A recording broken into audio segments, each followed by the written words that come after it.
I remember the day it started like it was yesterday. A typical summer morning in our small town, the sun beating down on the pavement as I sipped my coffee and reviewed the morning's calls. Nothing out of the ordinary, just the usual domestic disputes and traffic stops. That was until dispatch called out a possible 10 to 96, a missing person, at the old Miller place on the outskirts of town. As I pulled up to the scene, I noticed the eerie silence. The Miller's property was always a bit run down, but today it seemed to sag under the weight of its own secrets. I grabbed my notebook and stepped out of the cruiser, the dry earth crunching beneath my boots. The air was heavy with the scent of blooming wildflowers, but my gut told me something was off. I approached the residence, a faded yellow ranch with peeling paint and overgrown gardens. The front door was open, creaking in the gentle breeze. I exchanged a nod with the responding officer, Deputy Jenkins, who was already on scene. We cleared the perimeter, our eyes scanning the area for any signs of disturbance. The interior of the house was tidy, almost too tidy. I noticed the absence of personal items, no family photos or mementos on the shelves. It was as if the occupants had vanished into thin air, leaving behind only the faintest whisper of their presence. The only anomaly was a single piece of paper on the kitchen counter, with a cryptic message scrawled in red ink. "They're coming for us." I felt a shiver run down my spine as I read those words. This wasn't your average missing persons case. This was something more. I made a mental note to process the scene, to find any evidence that might lead us to the Millers. But as I looked around, I couldn't shake the feeling that we were already too late. Whatever had happened here, it was only the beginning. I stepped out of my patrol car, the crunch of gravel beneath my boots echoing through the stillness of the night. The call came in just after midnight, a 911 hang-up from a residential address on the outskirts of town. My gut tells me this isn't a prank. I've seen too many of those. This feels different. As I approach the house, a sense of unease settles in. The porch light casts an eerie glow, illuminating the darkness. I notice the front door is ajar, slightly open like an invitation to a nightmare. My hand instinctively rests on the grip of my sidearm, a comforting weight. I take a deep breath, the cool night air filling my lungs, and push open the creaky door. The first thing that hits me is the silence. No sounds of struggle, no panicked voices, just an oppressive quiet. My eyes scan the room, taking in the scene. Furniture's in disarray, like a tornado tore through the living room. A shattered vase lies on the floor, surrounded by shards of glass that glint in the dim light. My gaze falls on a figure, slumped on the couch. A woman, mid-30s, with a look of frozen terror etched on her face. I can see the fear in her eyes, even in death. My training kicks in, and I force myself to focus on the task at hand. I take in every detail, committing it to memory.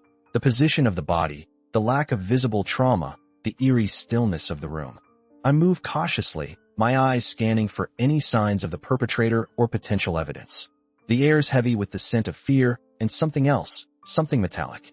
My stomach twists, a familiar knot forming in my gut. I remember the morning like it was yesterday. The sun was still climbing over the horizon, casting a golden glow over the small town I'd sworn to protect. My name badge read Deputy Jameson, and I'd been wearing it for over a decade. I'd seen my fair share of tragedies, but nothing could have prepared me for what was about to unfold. As I pulled up to the scene, a sense of unease settled in the pit of my stomach. The address was familiar, a quiet residential street lined with oak trees and neatly manicured lawns. The 911 call had been brief, but the dispatcher's tone had been laced with urgency. I grabbed my notebook and stepped out of the cruiser, the crunch of gravel beneath my boots the only sound breaking the silence. The air was heavy with the scent of freshly cut grass, but it was tainted by something else, something acrid and unpleasant.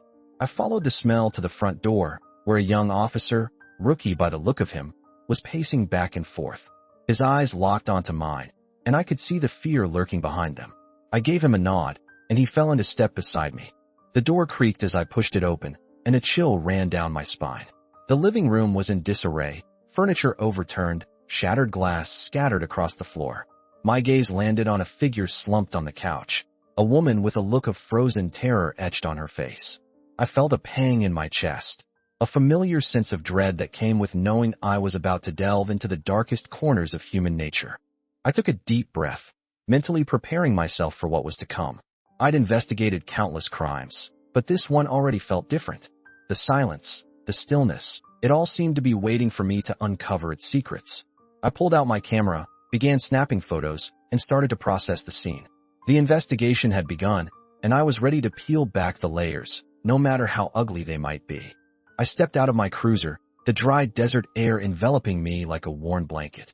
The sun beat down, relentless, as I surveyed the scene. A 911 call about a stolen vehicle had brought me to this desolate stretch of highway. The victim, a young mother, was shaken but unharmed. Now, it was my job to track down the perpetrator. I took a deep breath, my mind already racing with possibilities. My eyes scanned the ground, searching for any sign of the suspect's trail. The dusty earth yielded its secret slowly, but I knew what to look for. A faint scuff mark on the pavement, a crumpled fast food wrapper, tiny breadcrumbs leading me deeper into the desert. As I walked, the silence was almost palpable.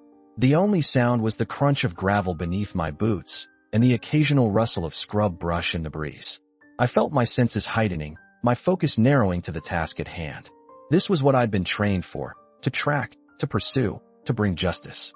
The trail led me off the highway, onto a dirt path that wound its way into the desert's heart. The sun beat down, relentless, making every step feel like a battle.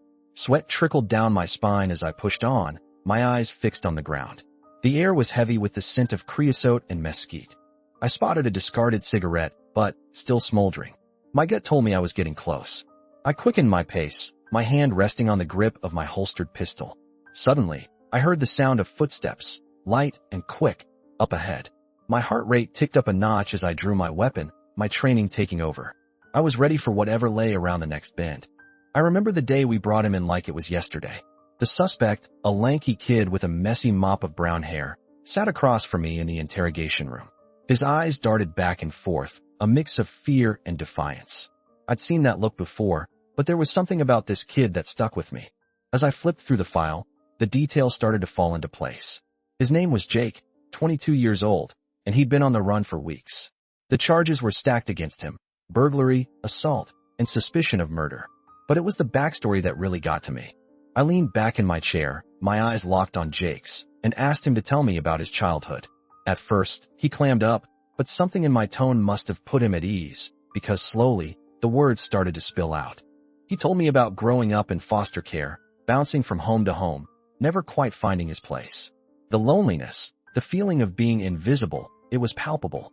I could almost smell the stale air of those cramped, government-issued apartments. Jake's voice cracked as he spoke about his mother, a junkie who'd abandoned him at birth. I remember thinking, this kid's been dealt a bad hand from the start. But it was what came next that really got to me. He told me about the one foster family that had taken him in, shown him kindness, and given him a sense of belonging.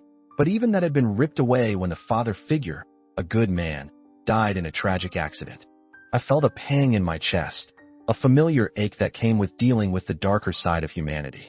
It wasn't an excuse, not by a long shot, but it was a reminder that even the most hardened criminals are human beings, too. As I looked at Jake, I saw a complex web of pain, anger, and desperation. And in that moment, I knew that our conversation was only just beginning. I remember that sweltering summer evening like it was yesterday. The kind of heat that makes the asphalt shimmer and the air feel thick as molasses. I was patrolling the outskirts of town in my squad car, the radio crackling with the usual dispatch chatter. Then, suddenly, the tone changed. A high-priority call came in, a 211 in progress at the local convenience store. Robbery in progress, with shots fired.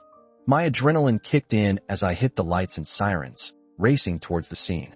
I could feel my heart pounding in my chest, but my training took over, and I focused on the task at hand. As I approached the store, I saw a figure fleeing on foot, dodging between parked cars. I floored it, keeping pace with the suspect as he darted down the side street. The pursuit was on. My tires screeched as I took the corner, my eyes fixed on the fleeing figure. Sweat dripped down my forehead, but I didn't blink. I knew these streets like the back of my hand, and I was determined to bring this guy in.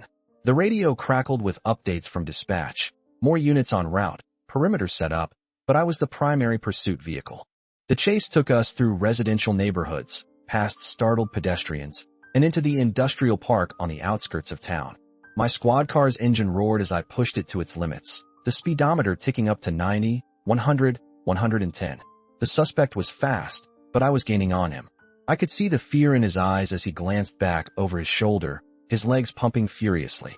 My mind raced with calculations, distance, speed, angle of approach. I knew I had to time this just right. One wrong move and... No, I wouldn't think about that now. Focus, deputy. Focus. I stepped into the courtroom, the familiar scent of worn wood and stale air enveloping me like a worn blanket. The murmurs of the crowd died down as I took my place beside the prosecutor.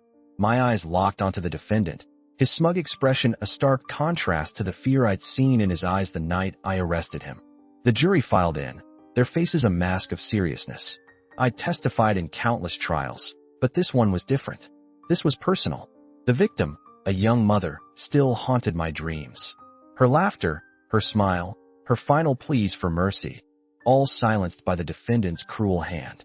The foreman cleared his throat, and I felt my gut tighten. We, the jury, find the defendant guilty on